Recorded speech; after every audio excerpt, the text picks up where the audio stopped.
the world of trading cards managed to navigate through 2023? Make sure you guys smash the living crap out of that subscribe button so you guys don't miss out on more awesome content. So I wanted to deep dive here into the year of review for trading cards and talk about how each of the big three kind of navigated their way through this year. The biggest, selling points. And of course, the things that you could feel from one community to another in terms of, your shakeup. Now, obviously, Yu-Gi-Oh! This year, it was Rarity Collection, Age of Overlord. Yu-Gi-Oh! Hit two major keynotes this year.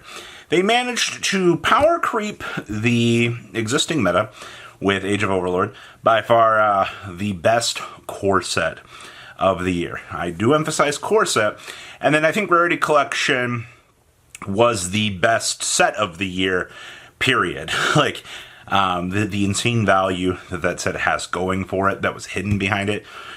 7 different rarities. You can play whatever version of a card that you want. You know how many people are still perplexed that they released this? Did it destroy the value of those 7 reprints? Honestly, the higher rarity stuff, we had what we call displaced value at this point, and you did get the chance to see value shifting around relatively easily for that. So I'm not surprised. Yu-Gi-Oh! They're reprinting product into oblivion, or they're putting product into oblivion. They're not power creeping and turning out things enough. They're relying on reprints to keep this stuff going, and I understand, you can't keep printing infinite new cards.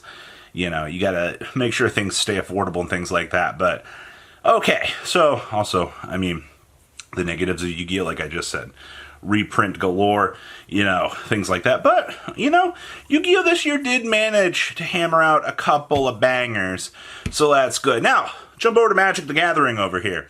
Besides the pinnacle of destruction that their market has felt from Magic 30 and the terrible PR stunts and I never thought a company could, take an arrow to the knee as hard as Wizards and Hasbro could. But, they managed to impress everybody with all of that. Now, that was the echoes from a while ago. Now, Wizards did hit a pretty major win this year with the whole Lord of the Rings, creating the One Ring, and showcasing to the world that we can serialize cards and we can have a vested interest in all of these games. You can have people look around out here. You can have people excited. Post Malone got involved in Magic the Gathering, picking up the One Ring. Also, the One Ring is broken in terms of card design. That's the thing. Biggest things you got to look at when you're looking at how the big three in these other card game worlds go to shake things up. When card games are feeling the rattling of another game doing its thing, I think that's pretty insane. And the One Ring, you don't even have to play Magic the Gathering to have heard what was going on in the game because of that card. That's the kind of, cross promotion type of thing that you want to hear about. You want to hear, oh, I don't play Magic the Gathering, but did you hear about the One Ring? Oh yeah, Post Malone bought it, That's the freest promotion that you could ever want. But I think that was the most major thing out of Magic, kind of sending things down the ripples. Now, Pokemon! Ho! Ho ho ho! Ho ho ho! Another Charizard, another year. We got the Terrestrialized Charizard. Actually, next year we're going to get the shiny version of that Terrestrialized Charizard. If you know absolutely nothing about the Pokemon world, the only thing that you really need to know is Charizard! Yeah, Charizard single-handedly runs that secondary market. It's pretty impressive, actually, next to however many Pikachus that they can, put out. But there's just that. We also got Paradox Rift, which I think was by far my favorite set of the year. Honestly, Pokemon's new block, the Power Shift 2 EXs, the huge overall change in I guess the way that the new block feels versus, kind of coming in from Silver Tempest, they did a really good job with the power creep in changing things, because holy crap, man. When I was looking at Pokemon post Silver Tempest, pre-rotation, format was dog water. And Pokemon still faces the same problems I think it faces. The game feels very stale. That's why I think more people are looking to expand it right now to try to, get some of the change and some of the excitement that they once had with the game. Especially after, natural time where the format can naturally power creep itself and adjust things. But overall, Charizard! Yeah, that's... I feel like, once again, that's... Obviously, old vintage Pokemon product continues to drive the market. But for this year, I mean, the major things were the Charizard, the League Pikachu. Oh, the Pikachu portrait. Oh my gosh, the Van Gogh Chew. Honestly, I think that might be the clear winner of the year. The Pikachu Van Gogh collab. Yeah, that was a train wreck. And if you got one, they're $100+ now. Now, that's the big three. The world of One Piece. Yes, I'd like to go to KFC and order a One Piece and have them strangely look at me, but that's neither here nor there. The price of chicken at KFC is so astronomical now that you're better off going to the store and buying it and cooking it yourself. But that's neither here nor there. So, One Piece. Now, this year has been crazy for One Piece. I don't actually play or keep up with One Piece. The only things I know about One Piece are multiple people from multiple communities have been going to it.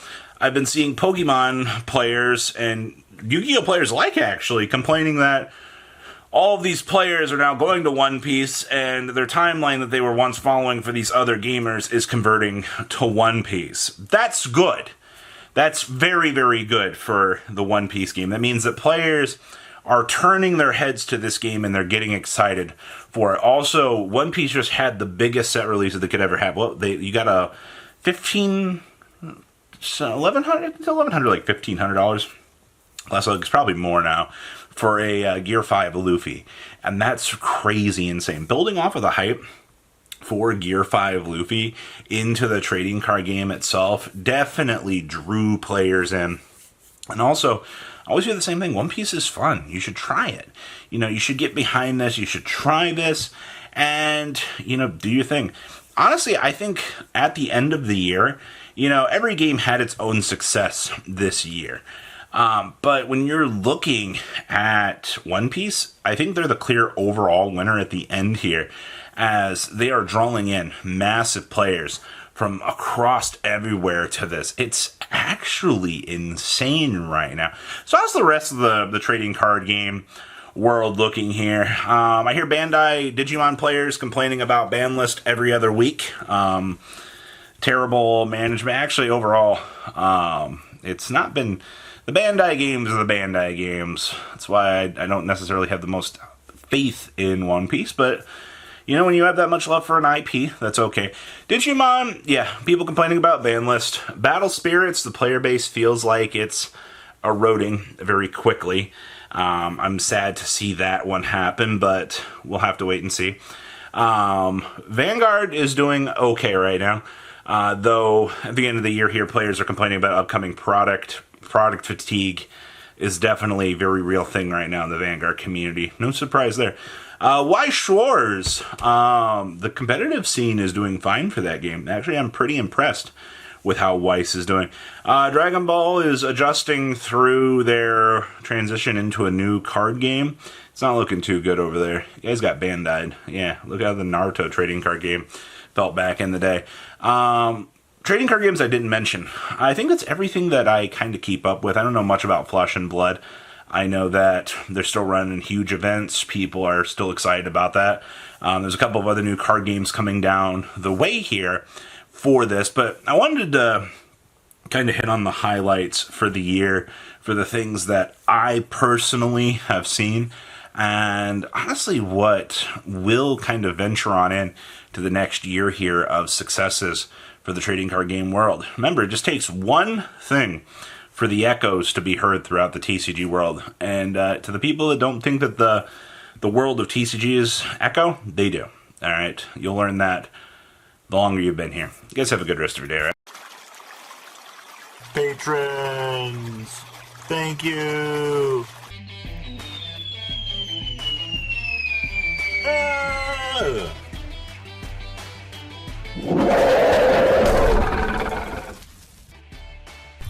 Thank you so much for watching. Check out these other videos.